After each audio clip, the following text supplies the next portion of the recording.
The year is 1970 in Texas, and 10-year-old little Richard enjoys being a kid, has a knack for curiosity and discovering new hobbies.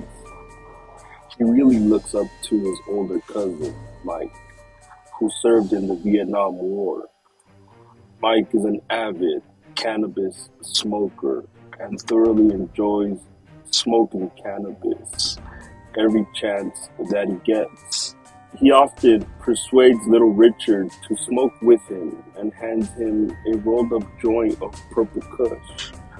Little Richard, with a grin on his face and without hesitation, begins puffing away and lets the smoke consume and open up a portal in his mind.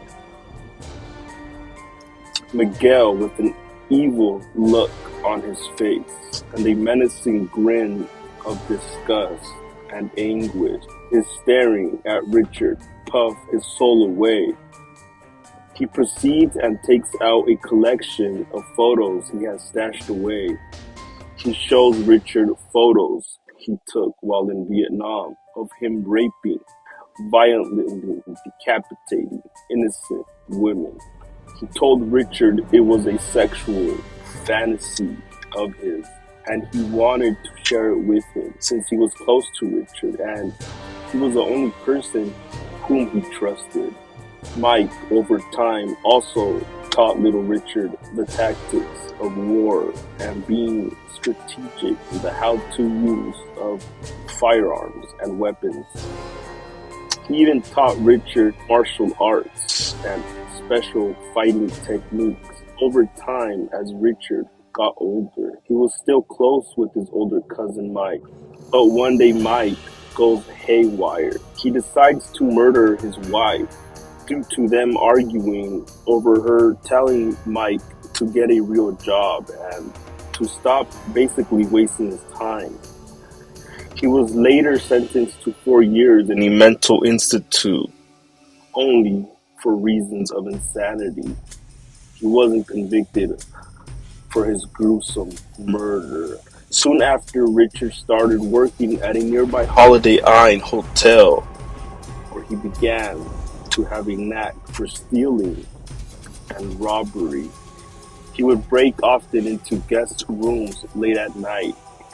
He had saved enough money from the hotel and his robberies, and over time he contemplated and decided to move to Los Angeles, City of Angels, for a better job. And so in 1982, Richard packs his things and makes his way out to California in his rusted up Toyota station wagon. And on a limited budget, Richard drives down the busy LA intersections and looks for the most affordable area in LA, Skid Row.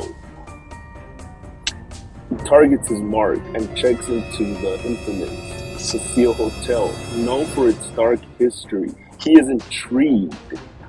He decides to stay at the highest top of the hotel, the 14th floor, where he has a full spectrum and view of the city. He has an evil eye for robbery and a sudden urge to commit bloodthirsty murders. He also is deep into devil worshipping and rituals. He pulls out his portable radio and pops in his favorite AC/DC cassette and plays his favorite song by the band, labeled The Night Prowler. He puts on his favorite AC/DC cap on, his trademark blue jeans, and walks out the door, down the steps of the hotel, into his car, drives around the city of LA looking for a potential route on his plans for committing bloodthirsty murders and burglaries. Richard is fiending in disgust and anguish for a kill. Richard has no plans on getting a real job. He prefers stealing and selling drugs on the street and robbing innocent people for his benefit. And in a big city like LA, where there are so many resources for a criminal psychopath to lurch on. Richard dwells every minute, every moment, second that he can on hurting and robbing innocent people.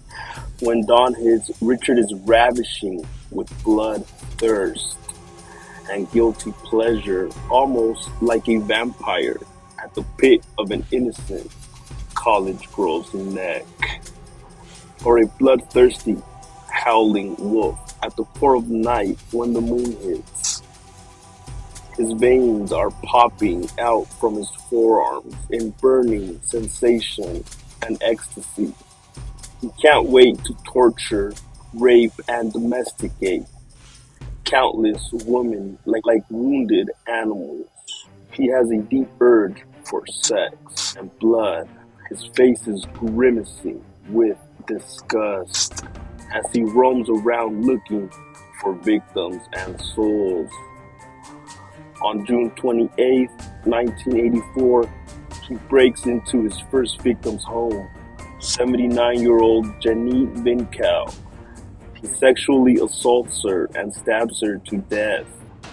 He then proceeds on slashing her throat so deep and menacing that it causes her head to dangle off her body, with some flesh and tissue holding it together. Richard is fascinated by this. He is fascinated by the blood and the gore, and the simple pleasure and lust and an adrenaline he feels.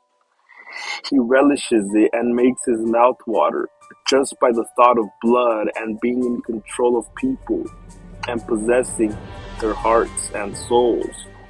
Richard takes all of the treasurable belongings he can find and then draws a pentagram star, symbolic to Satan, on the walls in blood from the victim. He then flees the scene in his old, beat up and rusted up Toyota station wagon, which you can hear a mile away every time he pumps the brakes, and especially when he is driving down a quiet suburb. Soon after authorities find the body of the 79-year-old, they go into the house and see the satanic symbols on the walls. Word soon spreads that a lunatic is on the loose. Authorities tell the media to close their windows and lock the doors. And even though it is in broad summer when the heat waves hit at 100 plus Fahrenheit in 1984 LA, this is the best authorities say they can do in the meantime, since there is no other evidence to find out what might have happened to Janine. And so they dubbed Richard the Night Stalker, and very infamously, he is intrigued by this idea that the media has given him this nickname. He starts lurching and fiending for more blood. He is in thirst, guilty pleasure. He preys upon the night and then returns to the infamous Cecil Hotel in downtown LA and walks his way to the back of the hotel through the alley, unclothes his bloody clothing from his massacres and dumps them into the containers in the back, lights up a cigarette and walks to the elevator towards the 14th floor. Richard begins a role-play fantasy with his character, dubbed the Night Stalker. He wants the world to know who he is through murder and chaos and fear. He wants the whole city and the public to fear him. The city of LA at this time is experiencing lots of fear from serial killers. And at a point in time in America where things were not yet advanced enough to catch killers, such as the Night Stalker. The worst part of it all was that, unlike many other serial killers, Richard would murder almost about anybody, no matter the age, race, or religious beliefs. He was against everything good and wanted to see his victims cruel in pain as he relished the innocent and tortured look on their faces with disgust. One after another, victims throughout LA are plummeting like birds on an electric wire with no remorse and no pity.